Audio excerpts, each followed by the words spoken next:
The massive Zarkai battlecruiser descended through Earth's atmosphere like a metallic leviathan, its prismatic hull refracting sunlight into a kaleidoscope of alien geometries that no human eye had ever witnessed before. Spanning nearly 2 kilometers, the vessel dwarfed every human-made structure, a silent testament to technological superiority that blocked out the morning sun over New York City.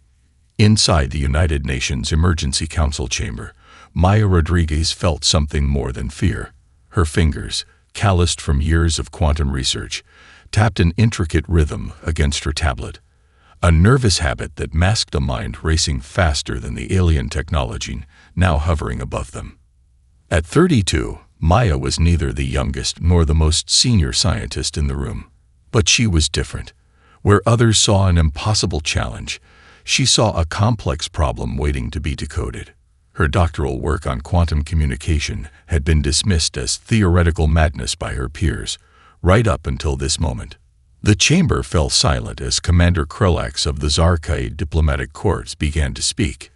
His translator projected a voice that was simultaneously mechanical and organic, a sound that seemed to vibrate between languages, carrying implications far beyond mere words.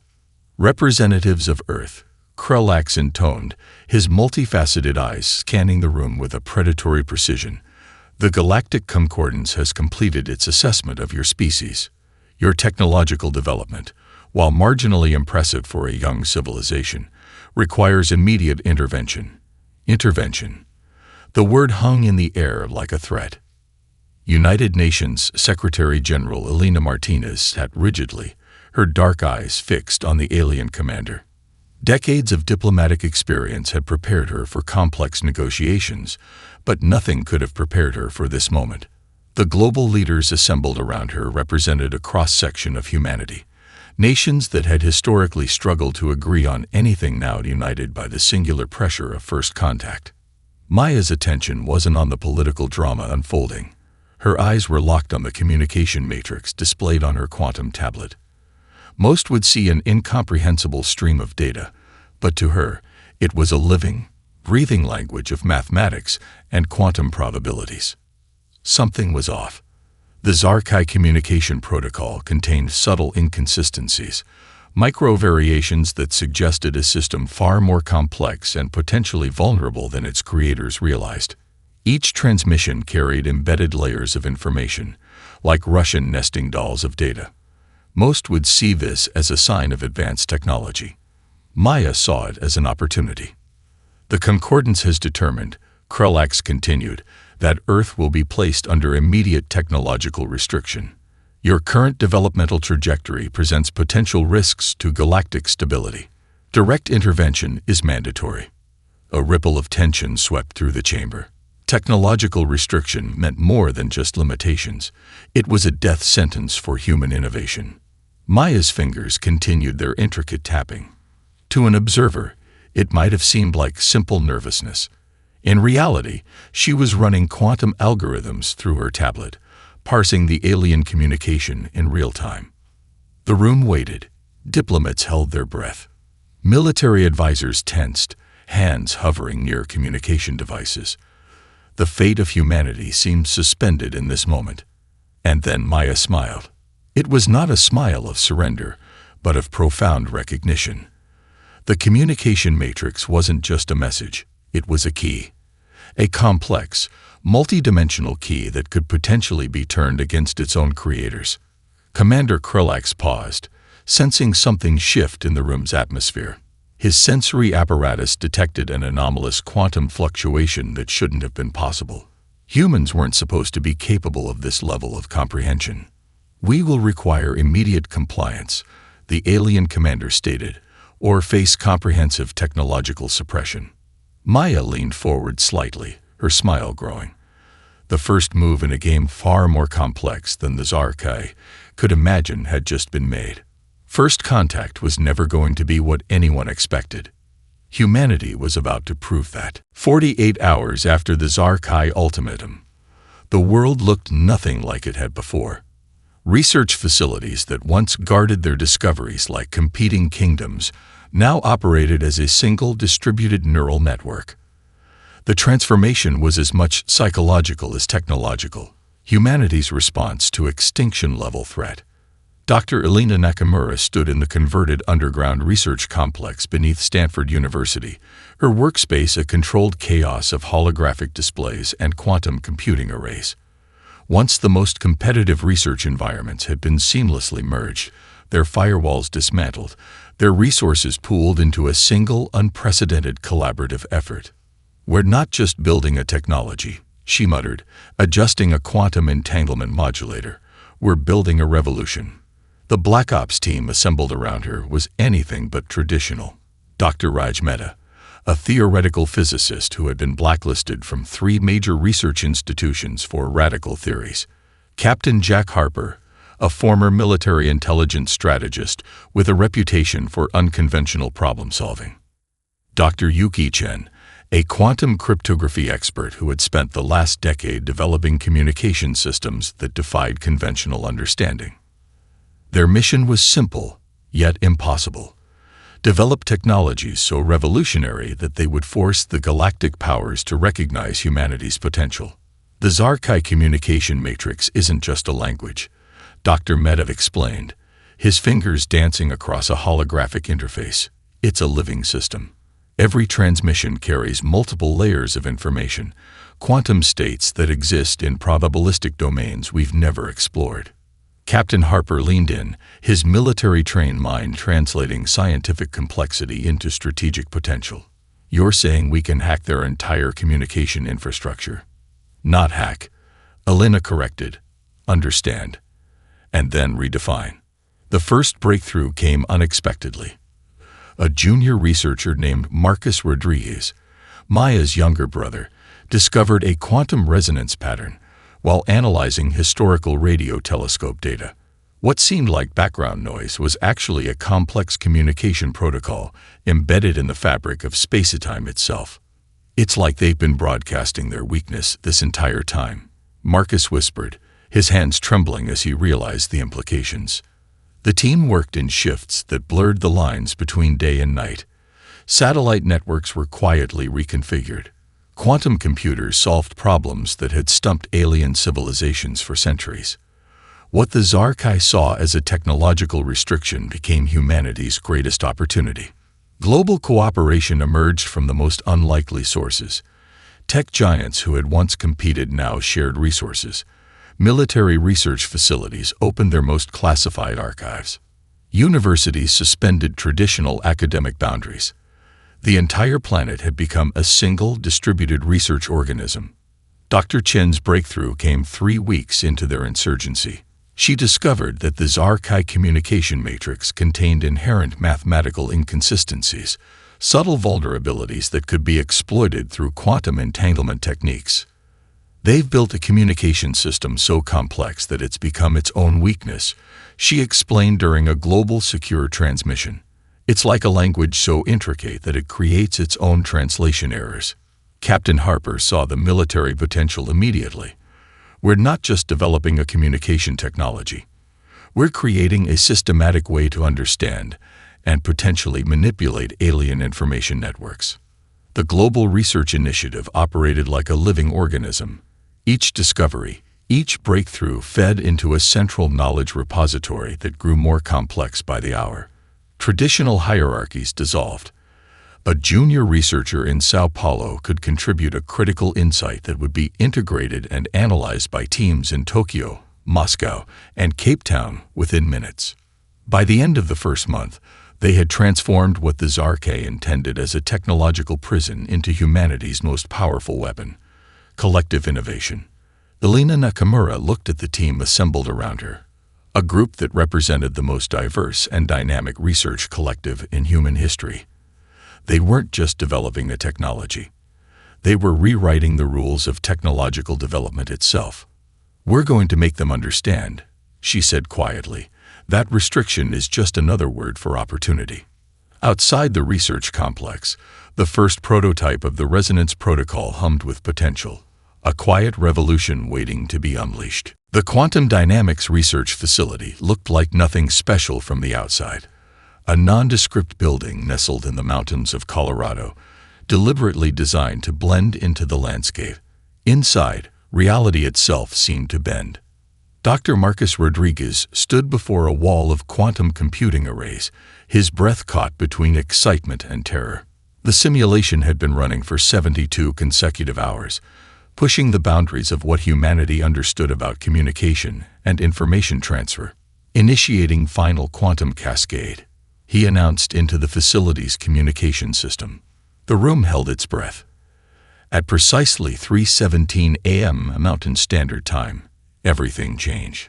The quantum entanglement array erupted in a cascade of data that defied conventional understanding.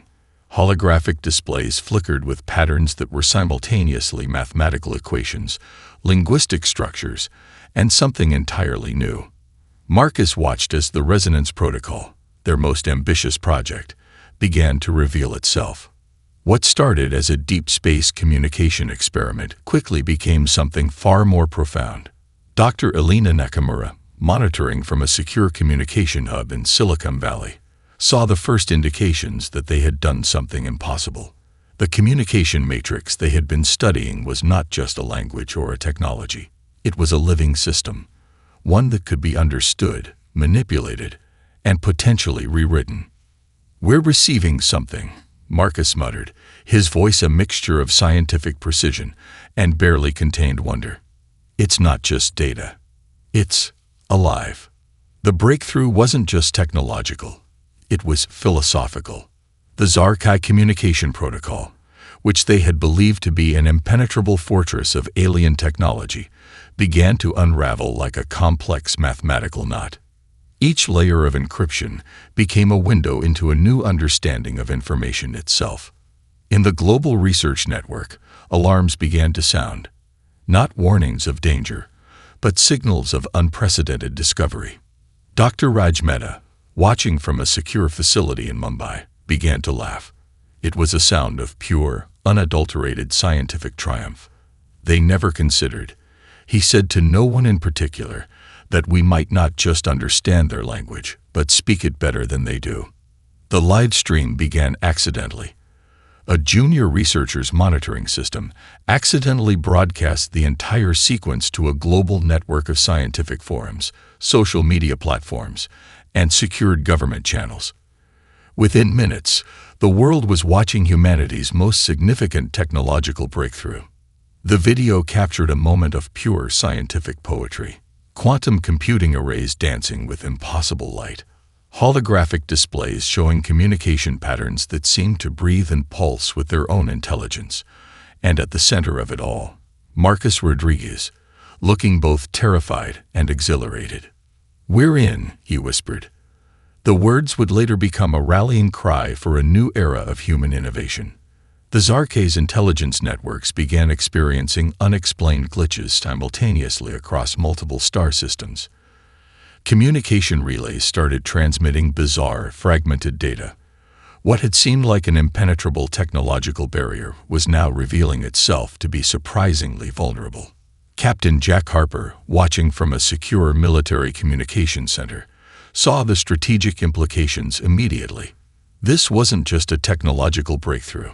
It was a complete reconceptualization of communication itself.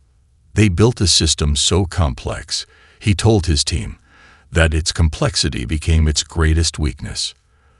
The global research team had done something unprecedented. They had transformed a technological restriction into the most powerful communication tool in human history. Each encrypted transmission became a vector for human understanding. Each communication protocol a potential pathway for innovation. Dr. Chen's quantum entanglement theories, once dismissed as academic fantasy, were now proving to be the key to unlocking an entirely new understanding of information transfer. The resonance protocol was more than a communication technology. It was a new way of perceiving reality. As dawn broke over the quantum dynamics research facility, Marcus Rodriguez realized they had changed everything.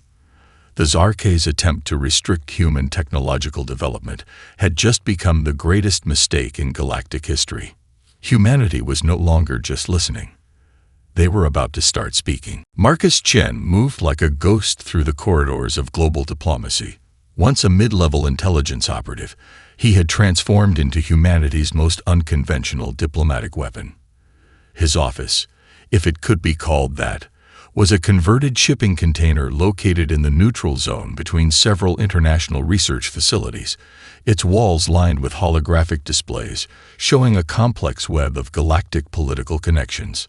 It's not about fighting, he would tell his small, elite team. It's about rendering their entire system of control obsolete.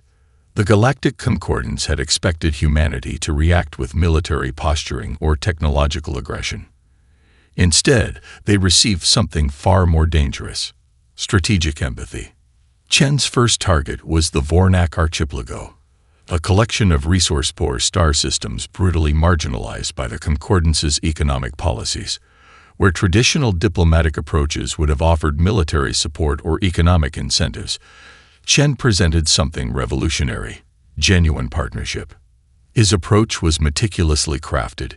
Each communication was a carefully designed quantum transmission that did more than convey information. It demonstrated understanding. The Resonance Protocol allowed humanity to communicate in ways that went beyond language, touching the fundamental cultural and philosophical essence of each civilization. The Vornak leadership had never encountered anything like it. Their representative, High Coordinator Zerelin, initially approached the human diplomatic initiative with centuries of ingrained skepticism. The Concordance had taught marginalized species that survival meant submission.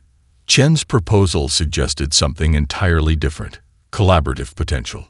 "We don't want to save you," Chen explained during their first quantum-encrypted communication.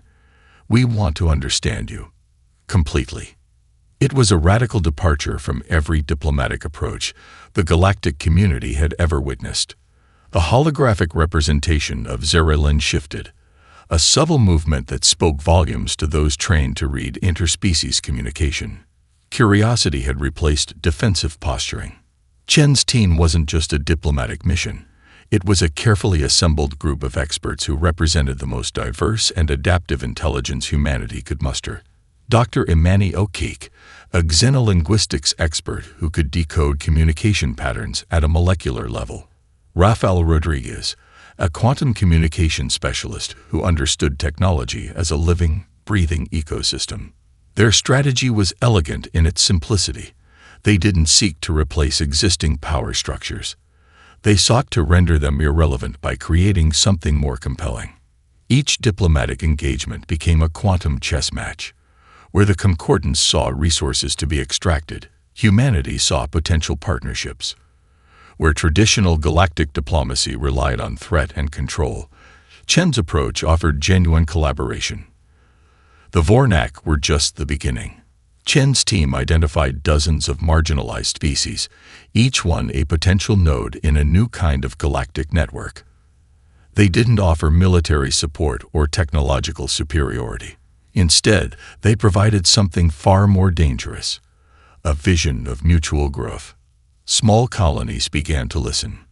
Communication channels that had been dormant for generations suddenly sparked with new possibility. The Galactic Concordance watched in growing alarm. Their intelligence reports couldn't comprehend what was happening. Humanity wasn't building an empire in the traditional sense. They were creating a living, adaptive network that defied all existing models of galactic organization. Zerelin's communication to the Concordance was brief and cryptic. "They don't want to conquer. They want to connect." It was a distinction that would change everything. Marcus Chen understood something fundamental that the Concordance had forgotten. True power isn't about control. It's about potential.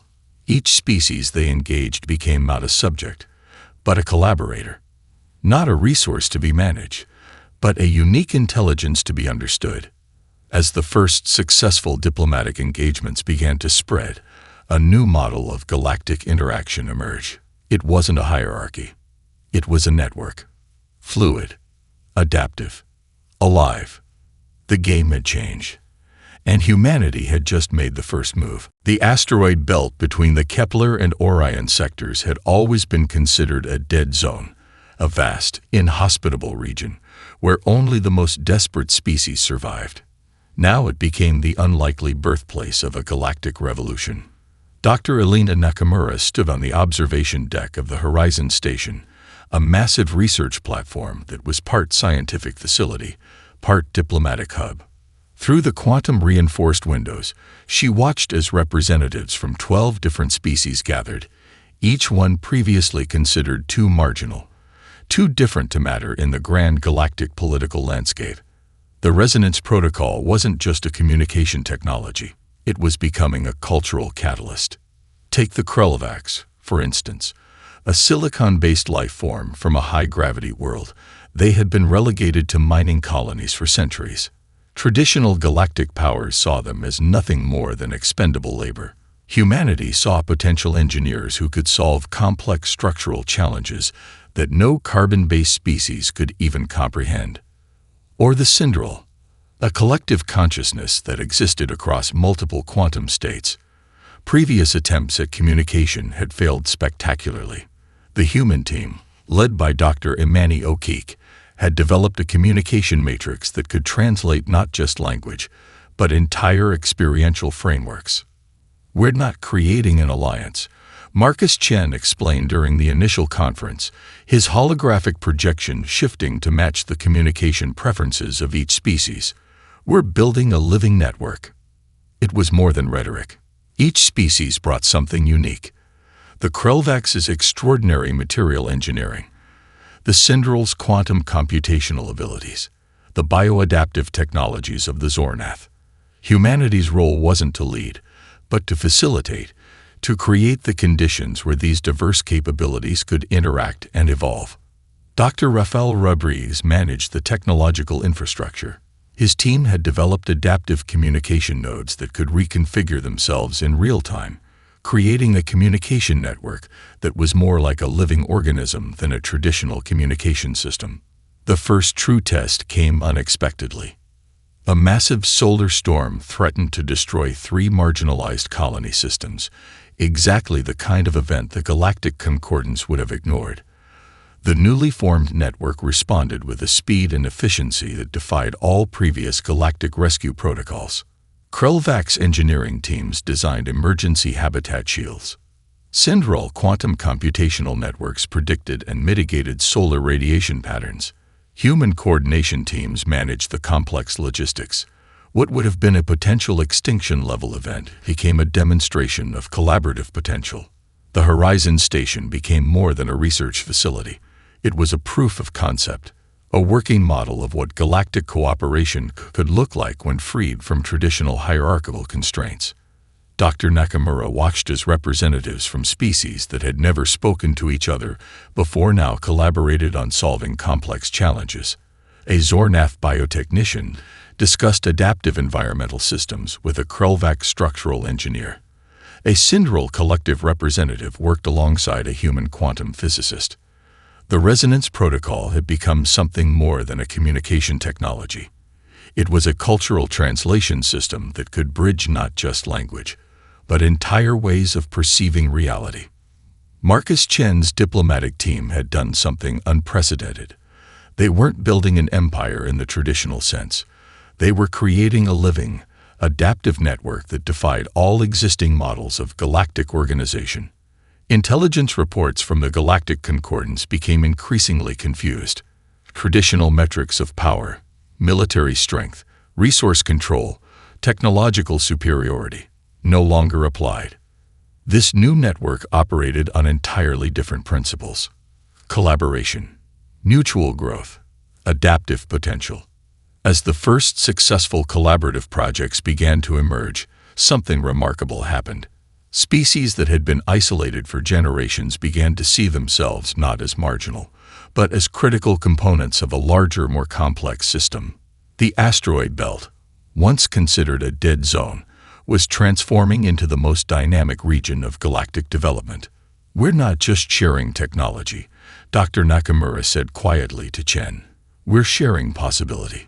And in that possibility lay the seeds of a revolution. The Galactic Concordance's central administrative complex stretched across 3 interconnected planets, a monument to millennia of bureaucratic control. Its architecture spoke of permanence. Massive crystalline structures that had remained unchanged for centuries, symbolizing the immutability of their power. They were about to learn how fragile permanence could be. Maya Rodriguez sat in a converted shipping container that served as her primary research hub, surrounded by quantum computing arrays that hummed with a quiet, dangerous potential. Her team had transformed technological restriction into their greatest weapon, a systematic approach to understanding and dismantling the Concordance's control mechanisms. It's not about breaking their system, she explained to her core team. It's about revealing the fundamental flaws in their thinking. The Concordance's first move was predictable. Economic sanctions designed to isolate the emerging human-led network. Trade routes were blocked. Communication channels were restricted. Resources were choked off. Each restriction became an opportunity.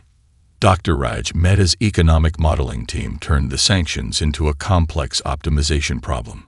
Where traditional economies would collapse, they created adaptive economic networks that could reconfigure themselves in real time. Cryptocurrency technologies developed by the Syndrel Collective merged with human predictive algorithms to create economic systems that were essentially invisible to traditional monitoring. The Krelvax contributed material science breakthroughs that allowed for resource generation in previously impossible environments. Asteroid mining techniques evolved from extraction to complete ecosystem generation. What the Concordance saw as a resource blockade, the network saw as a challenge to be solved. Captain Jack Harper's strategic analysis team mapped the Concordance's predictive models with terrifying precision. Their quantum communication networks could now anticipate bureaucratic movements before they were even fully conceived. A diplomatic restriction became a communication opportunity. A trade embargo transformed into a technological innovation challenge. The Concordance's intelligence networks began experiencing systemic failures.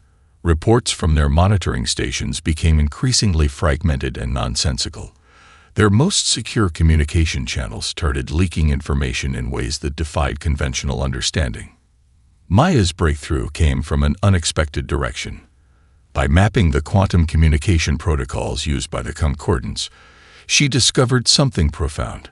Their entire administrative system was built on a fundamental assumption of hierarchical control that was mathematically vulnerable.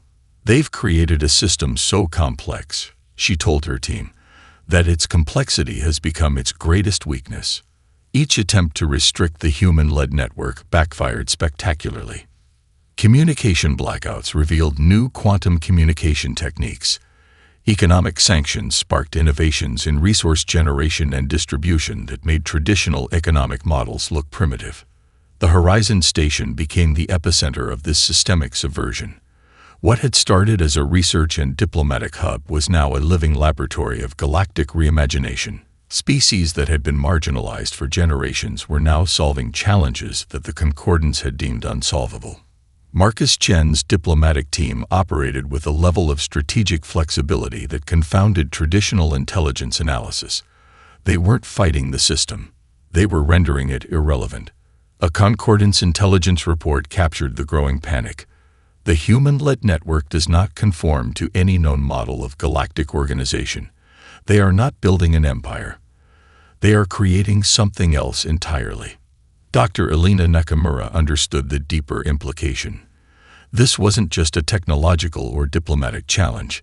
It was a fundamental reimagining of how intelligent species could interact. The quantum communication networks expanded exponentially. Each new species that joined brought unique capabilities that transformed the entire system. What had begun as a defensive response to alien restriction was becoming a new model of galactic cooperation. By the time the Concordance realized the full extent of what was happening, it was already too late. The network had become something alive, adaptive, resilient, impossible to control through traditional means. Maya Rodriguez looked at the holographic displays showing the expanding network and allowed herself a slight smile. They hadn't just survived the Concordance's attempt to restrict them. They had transformed the entire concept of restriction itself. The Galactic Concordance's Grand Deliberation Chamber had remained unchanged for 5,000 generations. Carved from a single crystalline asteroid, its architecture spoke of permanence and inevitable authority. Today, that illusion would shatter. High Coordinator Vexnar stood at the central podium, his multifaceted sensory organs processing information in wavelengths that would have driven a human mind to madness. The holographic displays surrounding him told a story of systematic collapse that defied all predictive models. The human network, Vexnar announced to the assembled galactic representatives, is not a traditional civilization. It is a living system that adapts faster than we can comprehend. The chamber fell silent. What had begun as a simple attempt to restrict a young species had transformed into something far more dangerous. The human-led network wasn't just surviving. It was rewriting the fundamental rules of galactic interaction.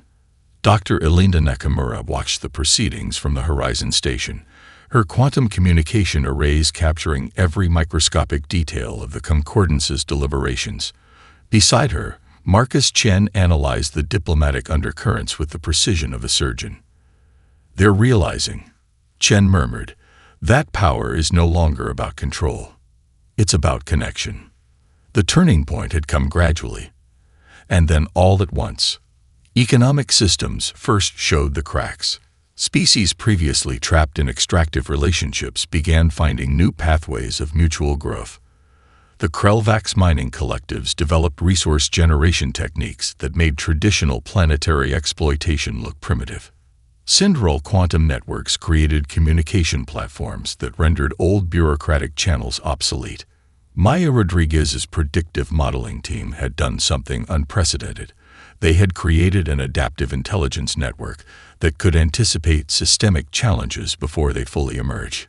Each restriction became an opportunity, each challenge a pathway to innovation. The Concordance's attempts to isolate and control had achieved the exact opposite of their intentions. Where they saw a young species to be managed, they found a dynamic, collaborative network that defied traditional understanding. Diplomatic reports from marginalized species began to change. No longer were they requesting protection or seeking permission. They were proposing collaborative solutions that made traditional galactic governance look archaic. A Vornak diplomatic transmission captured the emerging zeitgeist. "We are not joining an alliance. We are participating in a living system." The human approach was revolutionary in its simplicity. They didn't seek to replace existing power structures. They sought to render them irrelevant by creating something more compelling. Dr. Raj Mehta's economic modeling revealed the true depth of the transformation. Traditional metrics of power, resource control, military strength, technological superiority no longer applied. The new network operated on principles of mutual growth, adaptive potential, and collective intelligence. Captain Jack Harper's strategic analysis team had mapped the Concordance's predictive models with terrifying precision.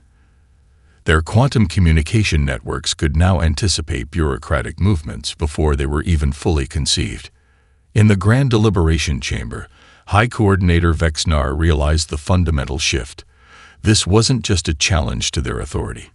It was a complete reimagining of how intelligent species could interact. The holographic displays told a story of systemic transformation. Communication networks that adapted in real time. Economic systems that generated resources through collaboration. Diplomatic channels that valued mutual understanding over hierarchical control. "We are witnessing," Vexnar announced, his voice resonating through quantum communication channels, "the emergence of a new model of galactic interaction." It was both a confession and a recognition of defeat. The human-led network had done something truly unprecedented. They had transformed restriction into opportunity, isolation into connection, limitation into potential. Dr. Nakamura looked at the evolving communication matrices, understanding the deeper implication. This wasn't just a technological or diplomatic achievement. It was a fundamental reimagining of collective intelligence. The Concordance was about to learn that the most dangerous force in the universe isn't technology or military might. It's the ability to see potential where others see only limitation. The final confrontation wasn't a battle. It was a conversation. The quantum diplomacy chamber on the Horizon Station represented something entirely new.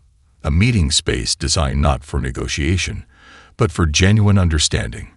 Its walls shifted and breathed quantum adaptive surfaces that could translate communication beyond mere language, capturing the nuanced essence of each participating species. Dr. Elena Nakamura stood at the center, surrounded by representatives from over 50 different species.